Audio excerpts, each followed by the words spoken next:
Hello everyone. स्वागत है आप सभी का सीटीएच एजुकेशन में।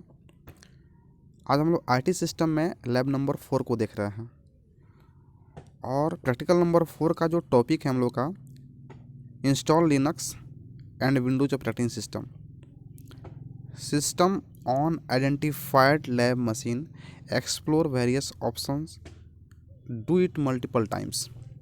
कहा जा रहा है कि आपको लिनक्स या विंडोज ऑपरेटिंग सिस्टम को आपके लैब में जो आइडेंटिफाइड मशीन है उस पर इंस्टॉल करना है, उसके वेरियस ऑप्शंस को आपको एक्सप्लोर करना है और उसको मल्टीपल टाइम्स करके आपको समझना है कि इंस्टॉलेशन करते कैसे हैं। तो अभी तो हम लोग लैब में नहीं कर रहे हैं, अब अभी हम लोग ऑनलाइन के माध्यम से इसे समझने का प्रयास करेंगे। स्टेप बाय स्टेप हम लोग सारे ऑप्शंस को एक्सप्लोर करेंगे। बाद में जब कॉलेज ओपन होगा तो वहाँ पे हम लोग प्रैक्टिकल रूप में एक सिस्टम पे करके एक बार देख लेंगे। वैसे बहुत ही सिंपल हैं, आप इसके वेरियस ऑप्शंस को देख करके आप समझ सकते हैं कि हम लोग कैसे इंस्टॉलेशन करते हैं ऑपरेटिंग सिस्टम का। एक एक करके हम लोग देखते हैं। सबसे पहले हम लोग अपने सिस्टम का एक कॉन्फ़िगरेशन को चेक करते हैं कि आपका सिस्टम विंडोज़ या लिनक्स के लिए आपका रिक्वायरमेंट फुलफिल करता है या नहीं। यदि हम लोग अगर विंडोज़ 10 इंस्टॉलेशन करते हैं, जो अभी मोस्ट पॉपुलर यूज होने वाला ऑपरेटिंग सिस्टम है, तो उसके लिए आपके सिस्टम में कॉन्फ़िगरेशन क्या होना चाहिए। जैसे अगर सीपीयू की बात करें तो एटलीस्ट 1 गीगाहर्ट्ज़ प्रोसेसर होना चाहिए। 1 गीगाहर्ट्ज़ से अगर ज़्यादा है तो ज़्यादा अच्छा है। अगर 1 गीगाहर्ट्ज़ से कम है तो आप विंडोज़ 10 को इंस्टॉल नहीं कर पाएंगे अपने सिस्टम पे। अगर रैम देखेंगे तो अगर आपका 64 बिट का ऑपरेटिंग सिस्टम है तो उसके लिए 2 GB रैम होना चाहिए। अगर 32 बिट का ऑपरेटिंग सिस्टम है तो उसके लिए 1 GB रैम होना चाहिए। ये मिनिमम रिक्वायरमेंट है। इससे अधिक होगा तभी आपका सिस्टम सही से काम करेगा। इस रिक्वायरमेंट में अगर आप अपने ऑपरेटिंग सिस्टम को इंस्टॉल कर भी लेते हैं तो वो बहुत अच्छे से काम नहीं करेगा, बार बार हैंग करेगा आपका सिस्टम। तो ये मिनिमम आपका रिक्वायरमेंट है विंडोज़ 10 को इंस्टॉलेशन करने के लिए। अगर स्टोरेज की बात करें तो मिनिमम स्पेस इसके लिए होना चाहिए 32 GB। इससे ज़्यादा है तो आपका सिस्टम अच्छे से काम करेगा। अगर जीपीयू की बात करेंगे, ग्राफिक्स प्रोसेसर यूनिट होता है, तो इसमें WDDM 1.0 ड्राइवर होना चाहिए मिनिमम। अगर डिस्प्ले की बात करें तो रिजोल्यूशन जो साइज होना चाहिए 800x600 होना चाहिए, यही से अधिक होना चाहिए। तो ये हमारे सिस्टम का मिनिमम कॉन्फ़िगरेशन। हम लोग इंस्टॉलेशन करने से पहले किसी भी सिस्टम का कॉन्फ़िगरेशन चेक करेंगे कि उसके लिए ये फुलफ़िल कर रहा है कि नहीं, जो रिक्वायरमेंट है उसका फुलफ़िल कर रहा है कि नहीं, उसके लिए सूटेबल है या नहीं। अब हम लोग स्टार्ट करते हैं अपना इंस्टॉलेशन कि हम लोग इंस्टॉलेशन सिस्टम का कैसे करेंगे। इंस्टॉलेशन करने से पहले आपके पास विंडोज़ 10 अवेलेबल होना चाहिए, चाहे वो सीडी में हो या फिर डीवीडी में हो या फिर पेन ड्राइव में हो। ये पेन ड्राइव है, अगर इसमें ऑपरेटिंग सिस्टम है तो अपने सिस्टम में इंसर्ट करेंगे, या आपके पास सीडी है जिसमें ऑपरेटिंग सिस्टम 10 का ड्राइवर है तो आप वहाँ से इंस्टॉल कर लेंगे। यदि नहीं है तो आप पेन ड्राइव में बूट टेबल बना लेंगे, उसको ऑनलाइन भी अवेलेबल है आपका ऑपरेटिंग सिस्टम, वहाँ से डाउनलोड करके आप इसको बूटेबल बना लेंगे। बूटेबल कैसे बनाएंगे इसकी चर्चा हम लोग बाद में करेंगे, उसके लिए एक अलग से वीडियो दे दिया जाएगा। अभी हम लोग को इंस्टॉलेशन करना है। हम लोग ये मान के चल रहे हैं हमारे पास ऑपरेटिंग सिस्टम है, अपने सिस्टम को फॉर्मेट करना है। इंस्टॉलेशन का मतलब ही होता है अपने सिस्टम को फॉर्मेट कर रहे हैं। आपका ओल्ड जो वर्जन है आपका ऑपरेटिंग सिस्टम का वो रिमूव हो जाएगा और न्यू इंस्टॉलेशन जो आपके पेन ड्राइव में या सीडी में है वो ऑपरेटिंग सिस्टम आपके सिस्टम पे ऐड हो जाएगा। अब आपके पास अगर पेन ड्राइव है या सीडी है तो इसको अपने सिस्टम में इंसर्ट करेंगे। जैसा कि आप पेन ड्राइव यहाँ पे देख रहे हैं, अपने सिस्टम में इंसर्ट करेंगे और सिस्टम को बूट करेंगे। बूट करने के लिए डिपेंड करता है कि आपका सिस्टम किस कंपनी का है। डिफरेंट डिफरेंट टाइप से जो कंपनी है डिफरेंट डिफरेंट बूट ऑप्शन अपने की पे सेट करते हैं। अगर आपका HP के हैं तो F9 से आप बूट ऑप्शन में जा सकते हैं। किसी किसी सिस्टम में आप F12 पे जाते हैं, किसी किसी सिस्टम में जो है ना एस्केप बटन से चले जाते हैं, किसी किसी सिस्टम में डिलीट। तो डिपेंड करता है आपका सिस्टम किस कंपनी का है। आप गूगल सर्च कर सकते हैं बूट की के लिए।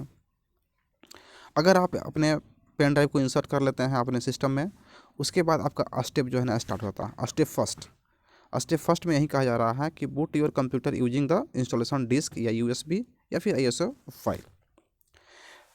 जब आप अपने सिस्टम में इंसर्ट करेंगे पेन ड्राइव को जिसमें ऑपरेटिंग सिस्टम है, उसके बाद अपने सिस्टम को स्टार्ट करेंगे और स्टार्ट करने टाइम आप उस बूट की को प्रेस करेंगे। अगर आपका एचपी का लैपटॉप है तो उसमें जो है ना F9 बार बार प्रेस करेंगे। प्रेस करने के बाद जो है ना आपके पास जो है ना नेक्स्ट करने का ऑप्शन आएगा। नेक्स्ट कर क्लिक करेंगे और आपका ये इंटरफेस ओपन हो जाएगा। जब यहाँ पे आप आएंगे तो यहाँ पे आपको लैंग्वेज सेलेक्ट करने के लिए ऑप्शन आएगा, तो आप अपने लैंग्वेज को सिलेक्ट यहाँ पे कर लेंगे और यहाँ पे नेक्स्ट पे क्लिक कर लेंगे। ये आपका स्टेप फर्स्ट हो जाएगा, यानी कि आपका बूटिंग स्टार्ट हो चुका है, इंस्टॉलेशन स्टार्ट हो चुका है। नेक्स्ट आपका जो है ना ऑप्शन इस तरह का मिलेगा, जहाँ पे आपको यहाँ पे लिखा मिलेगा इंस्टॉल नाउ। अगर आप विंडोज़ को इंस्टॉल करना चाहते हैं तो इंस्टॉल नाउ पे क्लिक कर दीजिए। इंस्टॉल नाउ पे क्लिक करने के बाद आपको नेक्स्ट इंटरफेस इस तरह का आएगा और यहाँ पे आपसे की पूछा जाएगा कि आप अपने विंडोज़ का की डालें। अगर आप विंडोज़ परचेज किए हैं तो आपको आपके पास की होगा। अगर आप बूटेबल पेन ड्राइव कहीं से लिए हैं या डाउनलोड करके अपना पेन ड्राइव बूटेबल बनाए हैं और आपके पास बूटिंग यानी कि विंडोज की अवेलेबल नहीं है प्रोडक्ट की, तो आप यहाँ पे क्लिक करेंगे I do not have a product की और नेक्स्ट पे क्लिक करेंगे। अगर की है तो आप यहाँ पे प्रोडक्ट की को इंटर करेंगे और नेक्स्ट पे क्लिक करेंगे। नेक्स्ट स्टेप आएगा आपको नेक्स्ट पे क्लिक करने के बाद इस तरह का, यहाँ पे आपसे पूछा जाएगा कि आप कौन सा वर्जन जो है ना इंस्टॉल करना चाहते हैं विंडोज़ का। आपके सिस्टम में पहले कौन सा है था उसी के अनुसार जो है ना अभी अगर आप अपडेट कर रहे हैं तो उसके अनुसार लेना होगा। अगर आप अपडेट नहीं कर रहे हैं तो आप इसमें जो कुछ भी इंस्टॉल करना चाहते हैं उस पर क्लिक करके आगे बढ़ सकते हैं, नेक्स्ट पे क्लिक कर सकते हैं। नेक्स्ट पे क्लिक करने के बाद आपको नेक्स्ट ऑप्शन और इंटरफेस इस तरह का दिखाई देगा, जहाँ पर आपसे बोला जाएगा कि आप इस इंफॉर्मेशन को रीड कर लीजिए और यहाँ पे एक्सेप्ट द लाइसेंस और टर्म्स यहाँ पे टिक मार्क कीजिए और टिक मार्क करने के बाद यहाँ पे नेक्स्ट ऑप्शन जो है ना आपको दिखने लगेगा और यहाँ पे नेक्स्ट पे क्लिक करेंगे। नेक्स्ट पे क्लिक करने के बाद जो है ना आपको नेक्स्ट इंटरफेस आपको इस टाइप का दिखेगा और यहाँ पर आपसे पूछा जा रहा है कि आप अपने सिस्टम के ऑपरेटिंग सिस्टम को अपग्रेड करना चाहते हैं। अगर आप अपग्रेड करना चाहते हैं तो आप फर्स्ट ऑप्शन पे यहाँ पे क्लिक करेंगे। इसमें क्या होगा कि आपका सिस्टम का कोई भी फाइल चेंज नहीं होगा, सिंपली आपका जो ऑपरेटिंग सिस्टम था अपग्रेड हो जाएगा। अगर पहले से विंडोज़ 7 या 8 रखे थे तो आपका विंडोज़ 10 हो जाएगा अगर विंडोज़ 10 इंस्टॉल करता है तो। अगर आप उस विंडोज़ को हटाना चाहते हैं, रिमूव करना चाहते हैं और नया ऑपरेटिंग सिस्टम इंस्टॉल करना चाहते हैं तो आप यहाँ पे कस्टम पे इंस्टॉल विंडोज़ ओनली इस पर क्लिक करेंगे। कस्टम पे क्लिक करेंगे और क्लिक करने के बाद आपको नेक्स्ट इंटरफेस मिलेगा इस तरह का। यहाँ पे आपसे पूछा जाएगा कि आप किस ड्राइव में इंस्टॉल करना चाहते हैं ऑपरेटिंग सिस्टम का। तो आप वहाँ पे पार्टीशन अगर हैं तो ठीक है, अगर पार्टीशन नहीं है तो सिंगल डिस्क दिखाई देगा यहाँ पे ड्राइव। आप यहाँ पे न्यू पे क्लिक करके आप पार्टीशन कर सकते हैं और जिस ड्राइव में आपको इंस्टॉल करना है उस ड्राइव को सिलेक्ट कर सकते हैं और सिलेक्ट करने के बाद यहाँ पे नेक्स्ट पे क्लिक करेंगे। नेक्स्ट आपको जो है ना इस तरह का इंटरफेस दिखेगा और यहाँ पे आपको दिखाया जा रहा है कि getting files ready for installation. यहाँ पे देखिए परसेंटेज यहाँ पे शो करेगा 5%, 6%, 7 इस तरह करके जो है ना आपको जब यहाँ पे 100% हो जाएगा उसके बाद जो है ना आपका सिस्टम ऑटोमेटिकली जो है ना नेक्स्ट इंटरफेस पे चला जाएगा जिस तरह का आपको ऐसा दिखेगा। और यहाँ पे आपको यहाँ पे रीस्टार्ट नाउ का ऑप्शन दिखाई देगा। अगर आप रीस्टार्ट नाउ पे क्लिक करते हैं तो रीस्टार्ट हो जाएगा आपका सिस्टम। अगर नहीं भी करते हैं तो कुछ सेकेंड के बाद जो है ना ऑटोमेटिकली रीस्टार्ट ले लेगा। जनरली जो है ना कोई भी सिस्टम जो है ना मिनिमम एक बार जो रीस्टार्ट होगा ही।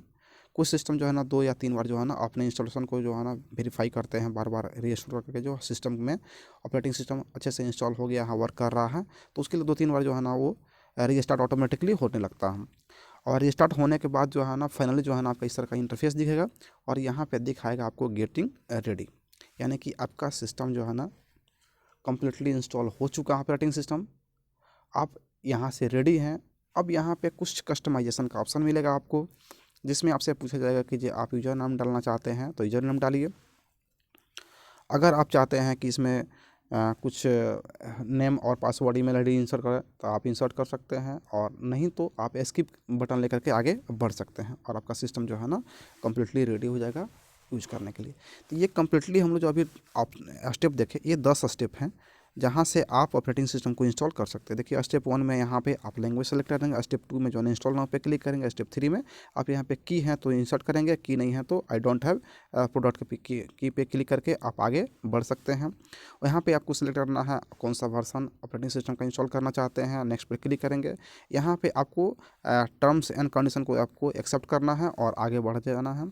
उसके बाद आप यहाँ पे जो है ना अपग्रेड करना चाहते हैं या इंस्टॉल करना चाहते हैं तो इस पर आप क्लिक करेंगे कस्टम पे और आगे बढ़ जाएंगे। यहाँ पे आपको पूछा जाएगा कि कौन सा ड्राइव में आप सेलेक्ट करना चाहते हैं, रखना चाहते हैं आप विंडोज़ को।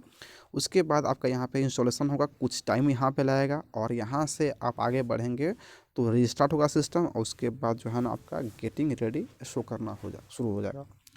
तो ये कुछ स्टेप्स हैं, इसी स्टेप्स के द्वारा जो हम लोग सिस्टम में इंस्टॉलेशन करते हैं ऑपरेटिंग सिस्टम का। आपका ऑपरेटिंग सिस्टम किस तरह से इंस्टॉलेशन होगा या सिस्टम को कैसे फॉर्मेट करेंगे आपको पता चल गया होगा। सिस्टम को फॉर्मेट करने के या इंस्टॉल करने के लिए सबसे पहले आपके पास ड्राइवर होना चाहिए, चाहे वो पेन ड्राइव में हो या सीडी में हो, और उसको इंसर्ट करेंगे, बूट की प्रेस करेंगे, बूट ऑप्शन में चले जाएंगे और वहाँ से जो है ना ये स्टेप आपको मिलना शुरू हो जाएगा। सेम स्टेप आप फॉलो करते जाएंगे, आपका सिस्टम जो है ना सिस्टम में जो है ना ऑपरेटिंग सिस्टम इंस्टॉल हो जाएगा। तो उम्मीद है कि सिस्टम में ऑपरेटिंग सिस्टम को कैसे इंस्टॉल करेंगे आपको समझ में आ गया होगा। तो मिलते हैं नेक्स्ट वीडियो में नेक्स्ट प्रैक्टिकल के साथ, तब तक के लिए धन्यवाद अंत तक वीडियो देखने के लिए।